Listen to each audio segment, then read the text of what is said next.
I am here for another college-based video. So this one's going to be a dorm hacks, and these are my top 3 tips on when you're packing and moving into a dorm and things that you can do to help out here. So tip number 1 is pack what you already use at home. So I think you've probably heard this in other videos, but it's basically true. If there's things that you don't use at home on a daily basis, don't pack it. It's just going to sit there and be a waste. I did this myself. I would pack like the bare minimum, but then I always end up bringing stuff from home just to have it on hand. And it ended up being very, very pointless to have, and I would end up just bringing a lot of things home, so I wouldn't have as much to bring home when I would move out. This also goes along for other things too with it, like clothes. Yeah, clothes, but you don't need to bring your whole wardrobe. Okay, you're jumping ahead of video. Really? Yes. Okay. Okay, Russ is distracted. So if I keep looking off to the sides because Russ is distracting me, he's being very playful over there with Max. He's also a very cuddly dog, so he's very distracting. So definitely don't pack what you don't use. Don't think that, oh, I'm moving to a dorm, I need to get all these extra things like a coffee pot and this and that. If you don't already use it on a daily basis, it's just going to become a waste. So if you drink coffee every day, then yeah, you can bring it. Plus I've actually seen online there are some things you can do with the Keurig that's more than just brewing coffee. So that's some things to look up and keep in mind. Tip number 2, blackout curtains. I didn't need them in my first dorm because I wasn't in an area where the sun was coming in and I never had to deal with the brightness there.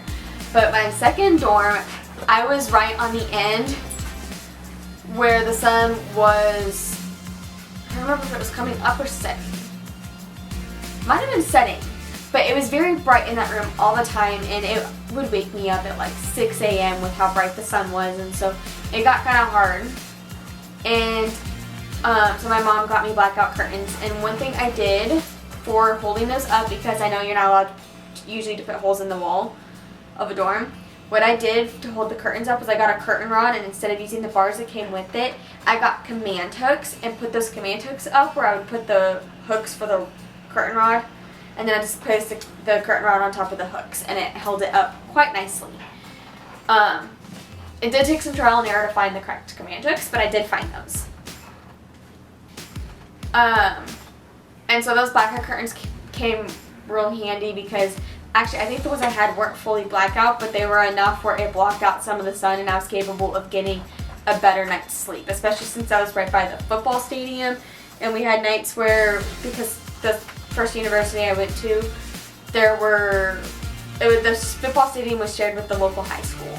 So we would have like high school games going on there, we would have college games because it was always one or the other.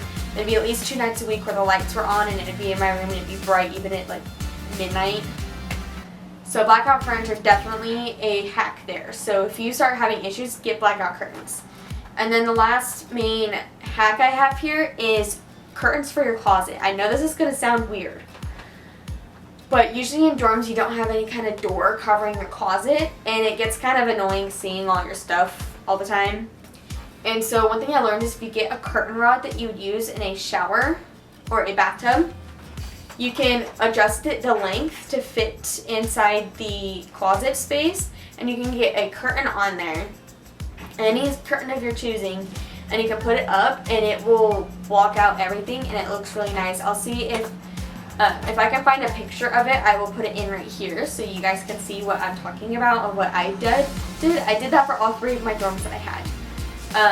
And so that was one really big helpful thing. Now I am going to add on 2 extra tips here just because it's fun. Another thing I would definitely recommend doing is I'm drawing a blank.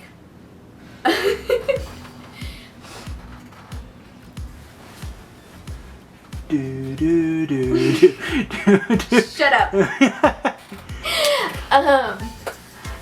So one thing for sure would be not overpacking anything. Now this goes for clothes, toiletries, shower curtains, like shower stuff for the bathroom, towels, any of that.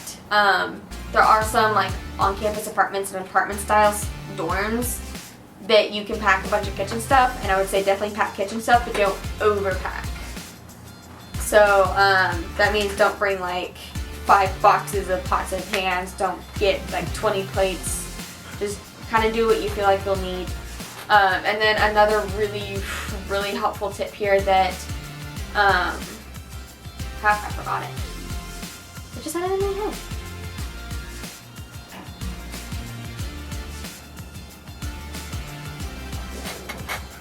Okay, I'm gonna blame Russell for this because his cuteness is distracting me. What about me? Yeah, you guess you too. Hurtful. I love you. I love you too. No, I really can't remember what I was gonna say. You trying to act like a dog? No. He's so cute. Behind the scenes. I'm struggling to remember things. My Instagram is notifying me.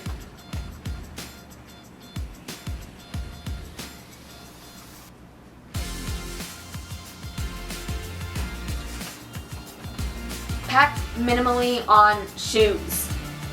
And that's coming from me, who's got a laundry basket filled with shoes that I never touch. Especially if you're living in a dorm, I would recommend the top few pairs of shoes I would recommend are a pair of everyday shoes, a pair of tennis shoes if you want to work out, a pair of rain boots. I'm not kidding, I had to get a pair of rain boots when I started at Tarleton, and actually my first pair of rain boots went to my mom because my foot grew and she had to buy me another pair. Long story. Winter boots because depending on where you are, winter boots because it can get cold.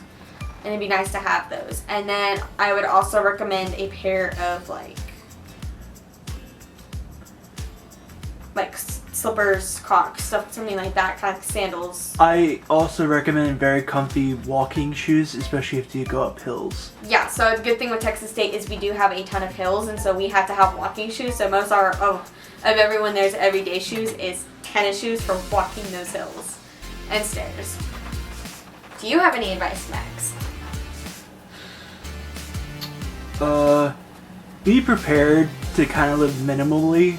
Mm-hmm. Basically, I kind of started that out when I moved into like my apartment, and then thankfully Carolyn was gracious enough. But yeah, just bring like the minimal of things, and over time, if you realize that you need things, bring it, but don't go overboard. Yeah. That's one thing I've noticed a lot. That is a very good advice. So one problem we do have is we both were kind of minimalistic on our kitchen stuff, but then as we kind of put all of our kitchen stuff together, it's overboard. Yeah. There's not enough space. There's not enough space, no. With this is just because there are some things we have double or triple of just because we both had it, but so we don't actually live together. I want to make that clear. But because I'm at his place more often, I've got a lot of my kitchen stuff over here too, especially stuff that he didn't have in the first place. So to save him money on buying that stuff, I brought over my stuff so we could just combine it all together. But definitely try to live as minimalistic as possible. It's very hard, especially for me. But yeah, being minimalistic is probably one of the best approaches to living in a dorm. There's just so many things that you want to bring to a dorm, but it's not good because then it just gets too cluttered, especially if you have a roommate and they have this stuff too, and then it's just going to get all piled up together. Oh, another good tip here is before you move into your dorm, especially if your parents are helping you buy stuff, I would say try to stock up on some of your hygiene products. When I went to Tarleton, I could never find my shampoo and conditioner in stores because the store that I usually had to go to was not in Stephenville. And so it was very helpful when my mom would help me stock up on them, and I'd have an extra bottle of each of them so I wouldn't run out. Now I'm not having that problem because I've switched shampoo and conditioner and I find it like everywhere. But definitely try to, if you can, stock up on your shampoos and conditioners and stuff like that because you're not necessarily guaranteed to find a store with it in there where you're going to school. Also, kind of know the layout of where you're living. that tends to be really helpful. Yeah. So then you know, okay, how much can I bring? What can I put in? What does also talk with your roommate or whoever it is, so you know what you're gonna do and what you both should and shouldn't bring. Yes, that's very good, especially so usually what you can do with your school's website is if you're living on campus, they should theoretically, most of the schools at least, have online, they've got kind of a diagram or blueprint of what the dorm layout is, so you kind of have an idea and they'll show the measurements and what you'll need.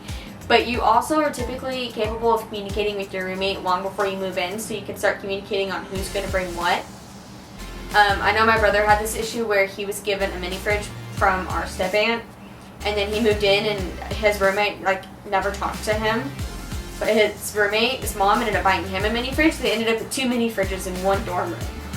That's actually pretty nice, though. Yeah, it was nice because they each had their own. But definitely communicate with your roommates, because there are some things, like if one's going to bring curtains, you don't need to bring curtains. It also saves money in the long run, because then you don't each have to keep buying everything. It will save each of you money to split what you'll need together in there. Anything else we can think of? No? Alright, well, we're going to end this video here. Again, we're going to have a whole series of these types of videos coming up. So go ahead and you can comment down below, like and subscribe. You can follow us on Instagram. It's linked down in the description. And we'll see you in our next video. Bye, guys.